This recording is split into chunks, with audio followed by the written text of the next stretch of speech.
ஒரு குழந்தை நட்சத்திரமா வெற்றி அப்படிங்கிற படத்தில் ஆரம்பித்தார் கரியரை. இன்னைக்கு சிஎம்மாக வெற்றி அடைஞ்சு சிஎம்மாக இருக்கிறாரு. ஒரு உருவகேலியாக இருக்கலாம், ஒரு தனிப்பட்ட விமர்சனம் இருக்கலாம். அவர் அளவுக்கு அந்த அளவுக்கு பாதிக்கப்பட்டவங்க வேற யாராவது இருக்காங்களான்னு தெரில. அவரோட டிட்டர்மினேஷன் நிகழ்ச்சியின் மூலமாக வெளி உலகத்திற்கு தெரியாத ஒரு தகவலை இந்த நேரத்தில் சொல்வது தவறில்லை என்று நினைக்கிறேன். 2022 எண்ட் ஆர் 23 பிகினிங் திரு விஜய் அவர்களை சந்தித்தேன். ஒரு நண்பர் என்னை வந்து உங்களை முக்கியமான விஐபி பார்க்கணுன்னு சொல்கிறாரு அப்படின்னு சொன்ன உடனே ரொம்ப கவனமாக பாதுகாப்பாக கூப்பிட்டு போனாங்க. அவர் போன உடனே பார்த்தா Vijay and we had around 4 hours discussion. அப்போது அவர் நான் அரசியலுக்கு வர விரும்புகிறேன் என்று சொல்கிறார். கட்சி ஆரம்பிக்க முன்னாடி ஐ டிஸ்கரேஜ்ட். 1000 கோடி ரூபாய் வியாபாரம் உங்களுக்கு, இன்னும் 5 வருஷத்துக்கு you are the number 1 hero. ஏன் ராஜினாமா செய்ய வேண்டும் என்று நினைக்கிறீர்கள்? ஏன் வர்றீங்கன்னு உடனே ஜனங்களுக்கு ஏதாவது செய்யணும்னு ஆசைப்படுறேன். சரி சார், அப்படின்னா நீங்கள் போய் காங்கிரஸ் கட்சியில் சேர்ந்துருங்க. நீங்கள் என்ன தான் சூப்பர் ஸ்டாராக இருந்தாலும் 2 குதிரையில் சவாரி பண்ணுறத தமிழ்நாட்டு ஜனங்க ஏற்றுக்க மாட்டாங்க. ஏன் சார் இவ்வளோ டிட்டர்மிண்டாக இருக்கீங்க நீங்கள்? இல்லை, எனக்கு செய்யணும்னா சார் 26 எனக்கு யார் போட்டியாக இருப்பான்னு கேட்டார். நான் எடப்பாடி பழனிசாமின்னு சொன்னேன். இல்லை, உதயநிதி போட்டியாக இருப்பாருன்னா. அந்த டிட்டர்மினேஷன் அவர் இங்கே கொண்டு வந்து உட்கார. ஆக்சுவல் காரணம் வெவ்வேறு காரணங்கள் சொல்லப்படுகிறது. இன்ஸ்டாவில் பண்ணி ஜெயிச்சாங்க, ஃபேக் பிரச்சாரம் பண்ணி ஜெயிச்சாங்க. ஒட்டுமொத்தமாக இன்ஸ்டா நம்பி ஒரு கட்சி ஜெயிச்சிட முடியாது. அது ஒரு ஆடான் வேலை. ஃபஸ்ட்டு வந்து ஃபேட்டிக் ஃபேக்டர், அயற்சி. 2 திராவிட கட்சிகளின் மீதும் ஏற்பட்ட கடுமையான அயற்சி. எந்த விதமான ஒரு அறுதியான தெளிவான கொள்கைகளும் இல்லாததுதான் விஜய் அவர்களுக்கு பலம் என்று நான் பார்க்கிறேன். பட் பொலிட்டிக்கலி சொசைட்டியாக யோசிக்கும் போது அது எந்த அளவுக்கு சரியாக இருக்கும்னு பார்க்குறீங்க? சரி தவறுக்குள்ளே போக வேண்டியது இல்லைன்றேங்க நான். திராவிட நாடு, மொழி உணர்வு, மாநில உரிமைகள், பகுத்தறிவு இவற்றையெல்லாம் பேசிவிட்டு வந்தவர்கள் என்ன செய்தார்கள் என்பதை பார்த்து கொண்டு மக்கள் நலன் அப்படின்னு வச்சுக்கலாம். ஜனங்க நல்லா இருக்கணுங்க.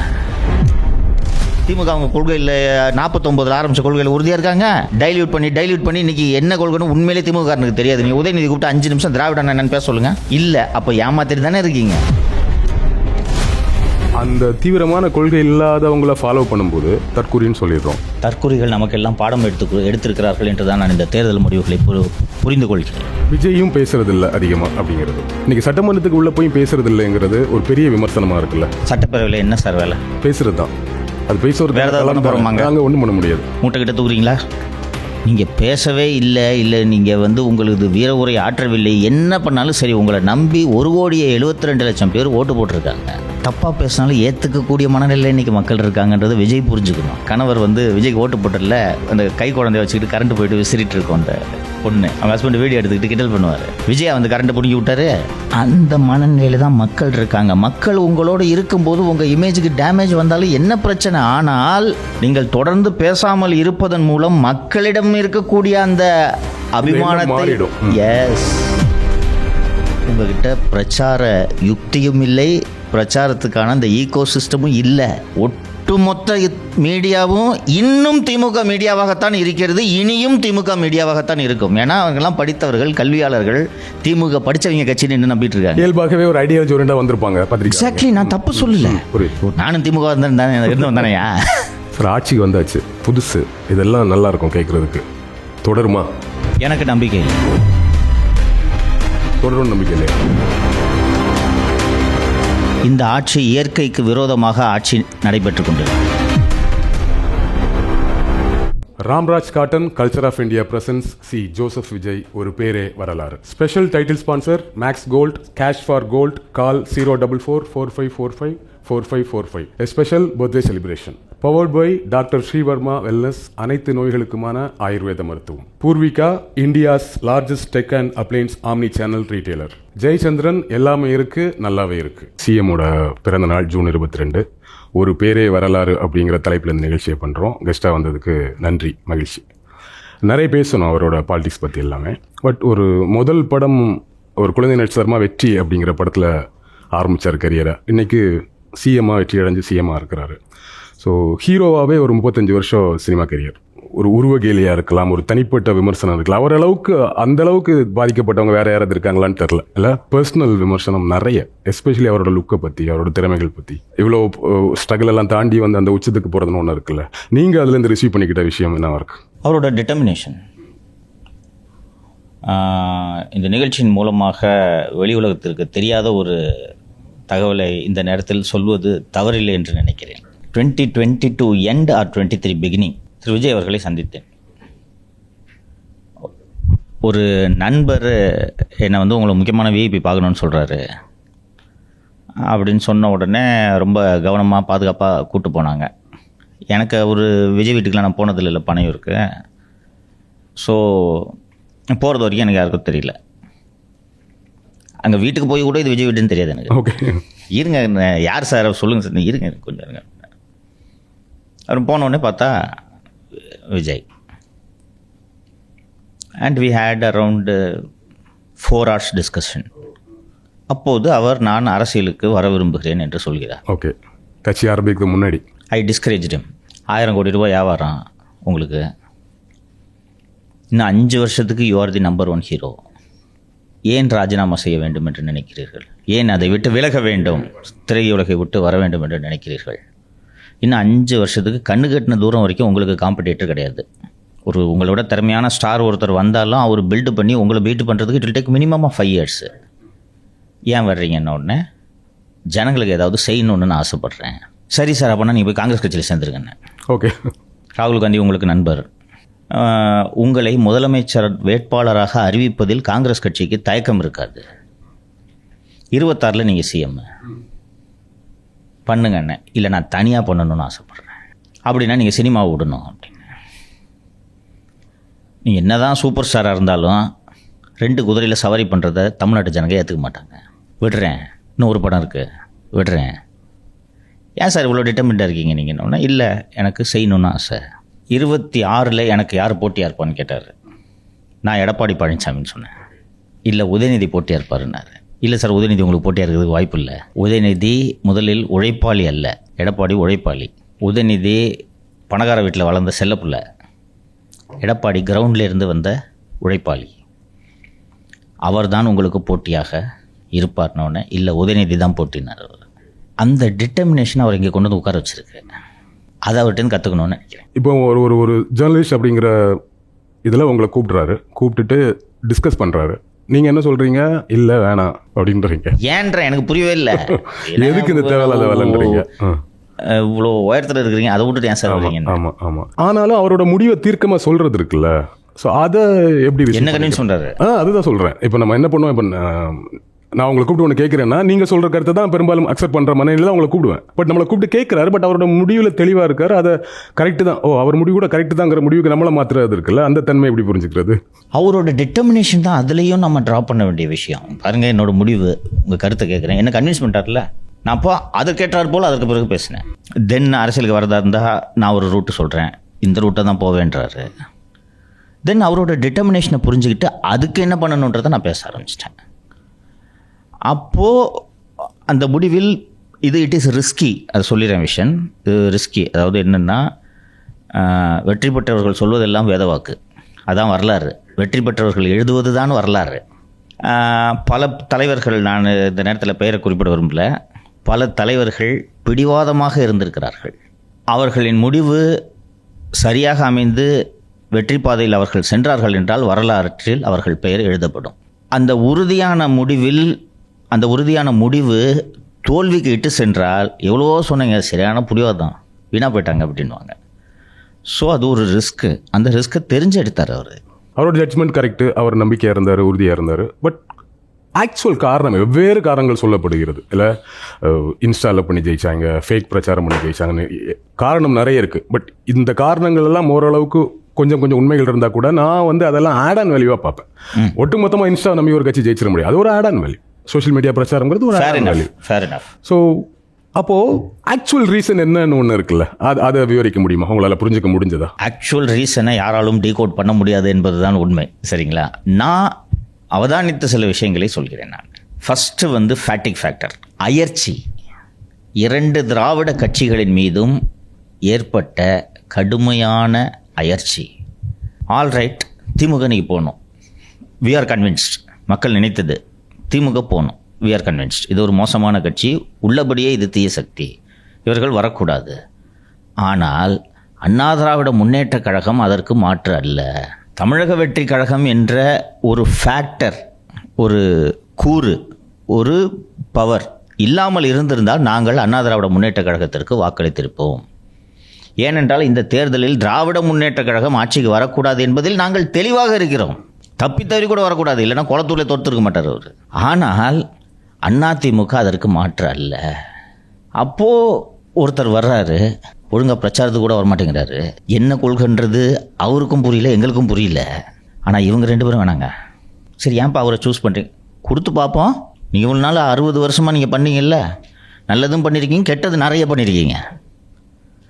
புதுசாக ஒருத்தர் வர்றாரு, பார்ப்போமே என்னதான் பண்ணுறான்னு பார்ப்போம். ஸோ அந்த தன்மை தான் இல்லையா, அந்த எண்ணம் தான் வெற்றிக்கான காரணம். எந்த விதமான ஒரு அறுதியான தெளிவான கொள்கைகளும் இல்லாதது தான் விஜய் அவர்களுக்கு பலம் என்று நான் பார்க்கிறேன். பட் பொலிட்டிக்கலி சொசைட்டியாக யோசிக்கும் போது அது எந்த அளவுக்கு சரியாக இருக்கும்னு பார்க்குறீங்க? சரி தவறுக்குள்ளே போக வேண்டியது இல்லைன்றேங்க நான்.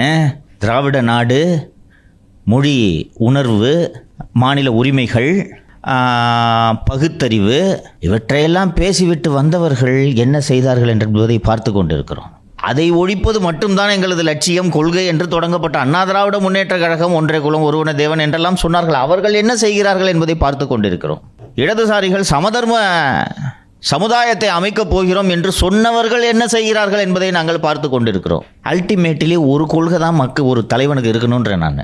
எந்த கொள்கையும் வேணாம். விஷன் மக்கள் நலன் அப்படின்னு வச்சுக்கலாம். ஜனங்க நல்லா இருக்கணுங்க.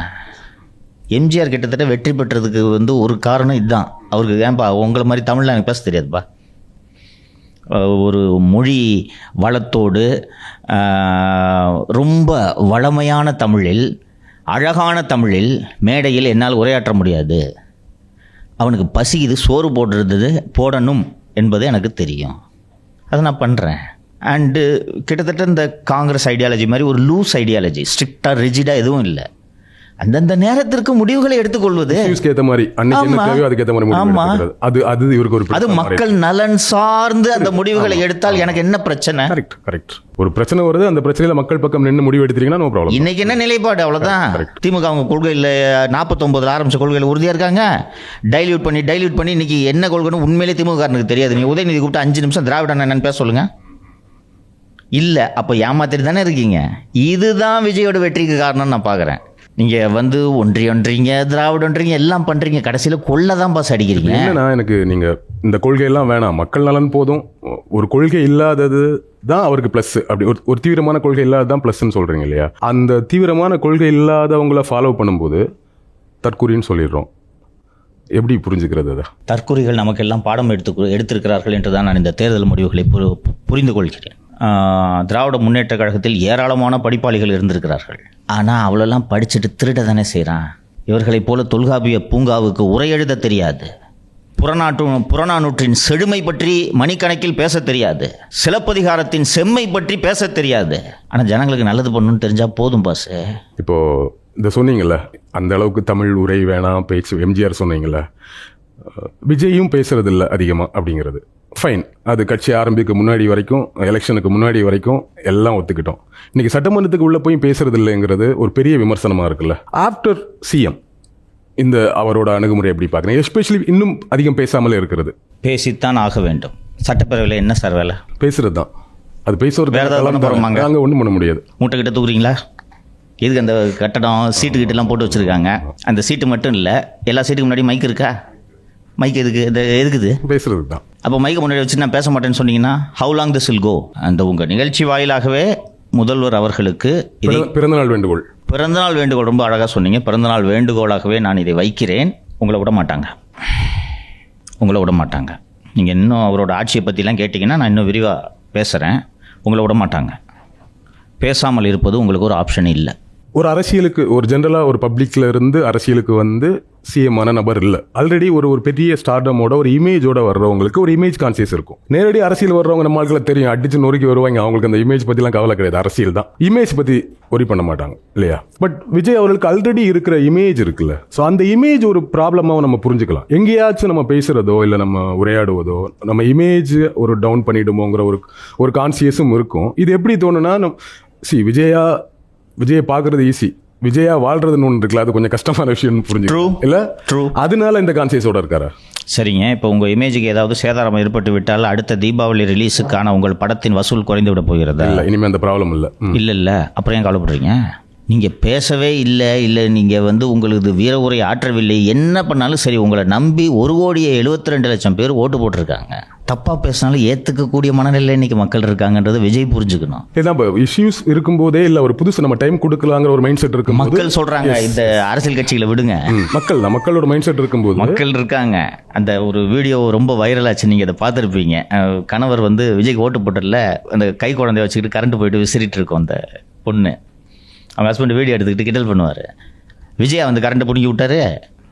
அந்த மனநிலையில் தான் மக்கள் இருக்காங்க. மக்கள் உங்களோடு இருக்கும்போது உங்கள் இமேஜுக்கு டேமேஜ் வந்தாலும் என்ன பிரச்சனை? ஆனால் நீங்கள் தொடர்ந்து பேசாமல் இருப்பதன் மூலம் மக்களிடம் இருக்கக்கூடிய அந்த அபிமானத்தை ரொம்ப நாள் மக்கள் பொறுமையாக இருக்க மாட்டாங்க. ஏன்னா உங்ககிட்ட பிரச்சார யுக்தியும் இல்லை, பிரச்சாரத்துக்கான அந்த ஈகோ சிஸ்டமும் இல்லை. ஒட்டுமொத்த மீடியாவும் இன்னும் திமுக மீடியாவாகத்தான் இருக்கிறது, இனியும் திமுக மீடியாவாகத்தான் இருக்கும். ஏன்னா அவங்கெல்லாம் படித்தவர்கள், கல்வியாளர்கள், திமுக படித்தவங்க கட்சின்னு என்ன நம்பிட்டு இருக்காங்க. இயல்பாகவே ஒரு ஐடியாலஜி ஓரியண்டா வந்திருப்பாங்க. எக்ஸாக்ட்லி, நான் தப்பு சொல்லல. நானும் திமுக இருந்தவன் தானேயா, கரெக்ட் தான். என்ன ஸோ அதை நீங்கள் ஓவர் நைட்டில் மாற்ற முடியாது. அண்டு திரு எம்ஜிஆர் அவர்கள் கட்சி தொடங்கிய போது கோமாளி என்று கருணாநிதி விமர்சனம் சொன்னபோது அது எடுபட்டது, நினைவிருக்கிறதா? கோமாளி கூத்தாடின்ற விமர்சனம் அவர் வச்சது காரணம், நான் படித்த பண்டிதன், நீ கூத்தாடி கூத்துல நடிச்சுக்கிட்டு இருந்துட்டு இன்னைக்கு என்ன சிஎம் சேர்ல வந்து உட்காந்துட்டியான்னா அந்த விமர்சனத்தின் துணியை பாருங்கள். எம்ஜிஆர் சொன்னது எனக்கு ஞாபகம் வருது. ஏடிஎம்கே எம்ஜிஆர் ஆரம்பிச்சது, கிட்டத்தட்ட ஏடிஎம்கே முடிச்சிட்டாரு விஜய், அவ்வளோதான், முடித்து கொண்டே இருக்கிறாருங்கிறது ஒன்று எப்படி புரிஞ்சுக்கிறது? பாசிட்டிவாக எடுத்துக்கிறதா? இன்னைக்கு வந்து கிட்டத்தட்ட ஒரு கட்சியை காலி பண்ணக்கூடிய வேலை நடந்துட்டு இருக்குன்னு நம்ம புரிஞ்சுக்கணும் இல்லையா? தெரியுது அது அவர் பண்ணுறாரு இல்லையோ, டிஃபால்ட்டாகவே ஜெயிச்சுட்டாங்க. இப்போ கம்யூனிஸ்டே ஒருத்தர் போயிட்டார், அப்புறம் என்ன ஏடிஎம்கே ஆட்கள் போகிறதுக்கு? ஸோ ஒன்று பேர் உங்களையும் மகேந்திரனோட நகர்வு உறுத்தி இருக்குன்னு நான் புரிஞ்சுக்கிறேன். எல்லாரையுமே தாமரை ஆசிரியர். ஆமாம். ஸோ அவரே போயிட்டதுனால ஏடிஎம்கேலேருந்து போகிறவங்களுக்கு ஒன்றும் பெரிய ப்ராப்ளம் இல்லை, அவர்களாக கூட போகலாம். இதை விஜய் தான் பண்ணுறாரு, நான் சொல்ல வரல. விஜய் பண்ணல, அதையும் நான் சொல்கிறேன். ஓகே விஜய் பண்ணல, இவர்களாகத்தான் சொல்கிறேன். விஜய் தரப்பிலிருந்து உள்ளபடியே விஷன் நீங்கள் அதிமுக மாவட்ட செயலாளராக வாங்க என்று அழைப்பு கூட இல்லை, தானாக செல்கிறார். இது நீங்கள் கவலையோடு இதை பார்க்குறீங்கன்னு நான் புரிஞ்சுக்கிறேன். விஷன் வரலாற்றில் முதல் முறையாக இந்தியாவில் ஒரு மாநிலத்தில் கூட செங்கொடி இயக்கம் ஆட்சியில் இல்லை. அதுக்கு என்ன பண்ண முடியும்? நல்ல கட்சி தான். இன்னும் சண்முகம் போன்ற அற்புதமான தோழர்கள் இன்னும் இருக்கிறார்கள். டீயை குடிச்சிக்கிட்டு முழு நேர ஊழியராக இன்னும் பல பேர் சுற்றிட்டு இருக்காங்க. நல்ல கட்சி தான். என்ன பண்ண முடியும்? கால ஓட்டத்தில் இத்தகைய மாற்றங்கள் நடந்தே தீரும். அதை சங்கரோ விஷனோ இல்லை யார் நினைத்தாலும் தடுக்க முடியாது. நிறைய விஷயம் பேசணும் இல்லையா? நம்ம அவர் பிறந்தநாள் அப்படிங்கிறத எங்க உட்காந்து துதி பாடல என்ன அப்படிங்கிறத பேசிட்டு இருக்கோம். That's what I like you. Fine, thank you. So ஒரு பாசிட்டிவான விஷயத்தை கேட்கணும்னு நினைக்கிறேன். ஆட்சிக்கு வந்ததுக்கு பிறகு வெளியிருந்து பார்க்கிற அரசியலில் என்ன நடக்குது, நியூஸை பார்த்து கற்றுக்கிறது தெரிஞ்சுக்கிறது வேற, உள்ளுக்குள்ளே என்ன நடந்துட்டு இருக்கு அப்படிங்கிறது நமக்கு தெரியும். உங்களுக்கு அதிகமாக தெரியும் அந்த ஏரியாவில் என்னென்ன பாசிட்டிவ் சேஞ்சஸ் நடந்துட்டு இருக்கு. 2 கட்சிக்கு மாற்றா கொண்டு வந்து உட்கார வச்சாச்சு மக்கள். என்ன நல்ல சேஞ்சஸ் நடந்திருக்கு? நினைத்து பார்க்க முடியாத மாற்றங்கள் நடந்து கொண்டிருக்கிறது. நான் இந்த மிக இளவயதில் லஞ்ச ஒழிப்புத்துறையில் சேர்ந்ததுனாலும் இளவயதிலேயே கம்யூனிஸ்ட் கட்சியில் சேர்ந்ததுனாலும் இந்த ஊழல் எனக்கு பெரிய சிக்கல். புரிதல் இல்லாமல் மாநகராட்சியில் இருசக்கர வாகனம் நிறுத்தும் இடத்தில் 50 பைசா கொடுத்துட்டு அவன் டோக்கன் கொடுக்கலன்னு சண்டை போட்டிருக்கேன் 10 நிமிஷம். அவன்கிட்ட நீ ஏமாத்துறியா, மிஸ்அப்ரோப்ரியேஷன் பண்ணுற. இப்படித்தான் நான் வாழ்க்கையை பார்க்க தொடங்கினேன். அரசு அலுவலகங்களிலும் அரசு துறைகளிலும் லஞ்சம் மற்றும் ஊழலை ஒழிக்கவே முடியாது என்ற ஒரு முடிவுக்கு நான் வந்திருந்தேன். அது புரியோடி போய்விட்டது, அதை ஒன்றும் பண்ண முடியாது, அவ்வளோதான். எங்ககிட்ட என்னையா ஊழல் இருக்குன்னு கேட்டால் உங்களுக்கு கொடுக்கறதுக்கு தான் வாங்குறான் கேட்குறீங்கல்ல அப்படின்றாங்க. இவங்க கேட்டால் சம்பாதிக்கிறத தானே கொடுக்குறான், அவங்க காசியாக கொடுக்குறான் அப்படின்றாங்க. இதுக்கு எங்கே எண்டு? இதை உடச்சி போட்டுட்டு இந்த கட்சி ஆட்சிக்கு வந்துருக்குது. எனது ஒரு வாகனத்தை பெயர் மாற்றம் செய்யணும், ஒரு காரு பெயர் மாற்றம் செய்யணும். அதை பண்ணுற அந்த நண்பர்கிட்ட, எப்போ தம்பி போய் ஆர்டிஓவில் காசு கொடுக்காத, விஜிலன்ஸில் எனக்கு தெரிஞ்ச அதிகாரிகள் இருக்கிறாங்க, இப்போ கூட இயக்குநரே தெரிஞ்சவர் தான், அதனால் அங்கிருந்து நான் ஃபோன் பண்ணி ஆர்டிஓஸ்க்கு பேச சொல்கிறேன், அதனால் காசு கொடுக்காதப்பா அப்படின்னு சொல்லும்போது, அண்ணா இப்போல்லாம் வாங்குறது இல்லைண்ணா. என்னையா சொல்கிறேன்னு, அண்ணா வாங்குறது நான் பயப்படுறாங்க என்று சொல்கிறார். பத்திரப்பதிவுத்துறை எனக்கு தெரிந்து இந்த மாலதி லஞ்சம் கொடுத்துருக்காங்க. பத்திரப்பதிவுத்துறைக்கு போயிட்டு நீங்கள் காசை கொடுக்கலன்னா அந்த பத்திரத்தில் 3வது பேஜ் கசங்கி இருக்குன்னு சொல்லிவிட்டு 1 மாதம் இழுத்தடிப்பான், பத்திரம் வாங்க முடியாது. நீங்கள் சில லட்சம் ரூபாய்களை 1 கோடி ரூபாயை கொடுத்து வீட்டை வாங்கிட்டு கையில் பத்திரம் வரலன்னா எப்படிங்க இருக்கும்? query போட்டு ரெவென்யூக்கு அனுப்பிச்சி விட்ருவோம். அல்லையினும் இனி கொடுத்தா வேண்டாம் சார்ன்றாங்க. சிஎம்டிஏ இனி பிளானிங் மட்டும்தான் செய்யும், கட்டுமான பணிகளில் ஈடுபடாதுன்றது. இந்த மாற்றங்கள் அதிமுக ஆட்சிக்கு வந்திருந்தால் நடக்குமா விஷன்? கரெக்ட். பத்திரப்பதிவு துறைக்கு எனது நண்பர் கேசி வீரமணி தான் வந்திருப்பார். வாங்காமல் இருப்பார். தேர்தல் எலெக்ஷனுக்கு 10 கோடி ரூபா செலவு பண்ணியிருக்கேன் தம்பி, ரெடி அதை ரெக்கவரி பண்ணணும்னு சொல்லியிருப்பார். நான் சரி, இன்றைக்கி இவங்க யாருமே காசு கொடுக்கல. இன்னும் பல தொகுதியில் வேட்பாளர் யாருன்னு தெரியாமல் தானே ஓட்டு போட்டிருக்காங்க. அப்போ இவங்களுக்கு சம்பாதிக்க வேண்டிய தேவையில்லை. விஜயும் அந்த ஒரு கெரியரோட பீக்கில் இருந்து தூக்கி போட்டுட்டு வந்திருக்காரு. அவர் இதில் சம்பாரித்து அவருக்கு பர்சனலி மணி தேவையில்லை. அப்போ அவர் என்ன சொல்கிறார்? நீ வாங்கினாலும் நான் உன்னை விட மாட்டேன் என்று சொல்கிறார். அப்போ இப்படிப்பட்ட ஆட்சி ஒரு கனவு ஆட்சியாக உங்களுக்கு தெரியவில்லையா? ஸோ அந்த ஊழல், இந்த கமிஷன், அந்த ஏரியாவில் ஒரு பெரிய மாற்றம் நடந்திருக்கு. ரொம்ப பாசிட்டிவான சேஞ்சஸ். யோசிச்சு பாருங்க, நீங்கள் ஒரு அரசு அலுவலகத்துக்கு செல்றீங்க, நாளைக்கு வாங்க, அடுத்த வாரம் வாங்க, இங்கே இன்னும் நிறைய எழுதியிருக்காங்க. இதெல்லாம் சொல்லணும். இன்றைக்கி சமூக வலைத்தளங்களில் 10 பைசா இல்லாமல் என்னோட அப்ளிகேஷன், போன வருஷம் போட்ட அப்ளிகேஷன் இன்றைக்கி கிளியர் ஆகிடுச்சுன்றாங்க. எனக்கு கனவு மாதிரி இருக்கு சார். ஆட்சிக்கு வந்தாச்சு, புதுசு, இதெல்லாம் நல்லா இருக்கும் கேட்குறதுக்கு. தொடருமா? எனக்கு நம்பிக்கை இல்லை. தொடரும் நம்பிக்கை இல்லையா? இந்த ஆட்சி இயற்கைக்கு விரோதமாக ஆட்சி நடைபெற்று கொண்டிருக்கிறது. ஊழலுக்கு எதிராக செயல்படுது. எஸ். இதை திமுக விரும்பலை, அதிமுக விரும்பலை, பாஜக விரும்பலை, அமமுக விரும்பலை, பாமக விரும்பலை, விடுதலை சிறுத்தைகளும் விரும்பவில்லை, சில கம்யூனிஸ்டுகளும் விரும்பவில்லை. எவ்வளோ பேரை பகைச்சிட்டு எப்படி சார் ஆட்சி நடத்த முடியும்? அதற்கு நீங்கள் இதையும் மீறி நடத்தலாம், முடியாதுன்னு நான் சொல்ல மாட்டேன். 24 மணி நேரமும் நீங்கள் வெடித்து கொண்டிருக்க வேண்டும், பணியாற்ற வேண்டும். கடந்த 1 வார காலமாக தாவேக எம்எல்ஏக்களை விலைக்கு வாங்கும் முயற்சியில் திமுக, அதிமுக 2 கட்சிகளும் ஈடுபட்டு கொண்டிருக்கிறது என்பது உங்களுக்கு தெரியுமா? சார், அங்கே தான் வாங்குறாங்க சோஃபா மாடல்னு சொல்லிட்டு இருக்காங்க. நீங்கள் எப்படி மாற்றி சொல்கிறீங்களே? 2 சோஃபா கொடுக்குறது. ஓகே. விஷன் குறைஞ்சது 1 லட்சம் கோடி இருக்குது திமுக கிட்ட. நான் சொல்கிறது மினிமம். எனது நண்பர் பிடிஆர் 2022 மக 30,000 கோடி, மருமக 30,000 கோடி வச்சுக்கிட்டு என்ன பண்ணுறதுன்னு தெரியாமல் இருக்காங்கன்னு சொன்னார். உங்களுக்கு அந்த அளவுக்கு காசு இருந்தால் தான் 33 கோடிக்கு வாட்ச் வாங்கி கட்டுவீங்க கையில். மினிமம் என்னோட எஸ்டிமேட்டு 1 lakh crore, மேக்சிமம் 2 லட்சம் கோடி. இந்த ஆட்சியை கவிழ்ப்பதற்கு பயன்படாத பணம் எதற்கு? சரி, அடுத்த கேள்வி நீங்கள் கேட்கறதுக்கு முன்னாடி நானே சொல்லிடுறேன். விஜய்னாவை பார்த்து கொள்கை பிடிப்போடு இருக்கக்கூடிய இந்த சிங்கங்கள் விலை போகுமா? ஏன் போகக்கூடாது? இல்லை, இன்றைக்கி தாவைக்கால் இருக்கிறவர்கள் அப்படி விலை போனால் ஒரு பிரச்சனை இருக்குது. ஏன்னா ஒருவேளை ரிசைன் பண்ணிட்டாங்கன்னா திருப்பி இடையத்தில் அவங்க இப்போ தாவைக்கால ரிசைன் பண்ணிட்டு சேர்றவங்களுக்கு ஒரு உத்தரவாதம் இருக்குது. மினிமம் இங்கே நடக்கக்கூடிய விசில் இந்த இதில் நம்ம ஜெயிச்சிருவங்க நம்பிக்கை இருக்குது. பட் இவங்களுக்கு அந்த ஒரு உத்தரவாதம் இருக்காது இல்லையா? அந்த மணி போதுன்னு மாறிடுவாங்கன்னு நினைக்கிறீங்களா? ஏன்பா நான் ஜெயிக்கணும், நான் எங்கப்பா உன்ட்ட சொன்னேன்? 25 கோடி இருக்குது, சந்தோஷமாக போய் ஊட்டியில் பங்களாங்களாம் வாங்கிட்டு நான் பாட்டுக்கு செட்டில் ஆகிறேன். நான் எம்எல்ஏ ஆவேன் நான் நினச்சேன்னா? எம்எல்ஏ அவனை நினச்சா படிக்காத டிகிரியெல்லாம் போட்டுட்டு நாமினேஷனில் போடுவாங்களா? இது ஒரு பெரிய சேலஞ்ச் தானே. விஜய் அவர்கள் சிஎம் எப்படி இதை ஹேண்டில் பண்ண போகிறார்? அப்போ உங்கள் நிகழ்ச்சி வாயிலாக அவர் சந்தித்து கொண்டிருக்கக்கூடிய சவால்களை சுட்டி காட்டுகிறேன். நீங்கள் கேட்டீங்க, நீங்கள் கேட்ட கேள்விக்கு நான் அதை பதிலாக சொன்னேன். தொடருமா? நல்லா தான் இருக்குது, நீங்கள் இவ்வளோ விஷயம் சொன்னீங்க நல்லா இருக்குன்ட்டு. நம்பிக்கை இல்லைன்னு நான் ஏன் சொல்கிறேன்? விடமாட்டாங்க. Ramraj cotton culture of India presents C Joseph Vijay ஒரு பேரே வரலாறு. Special title sponsor Max Gold, cash for gold, call 04445454545. A special birthday celebration.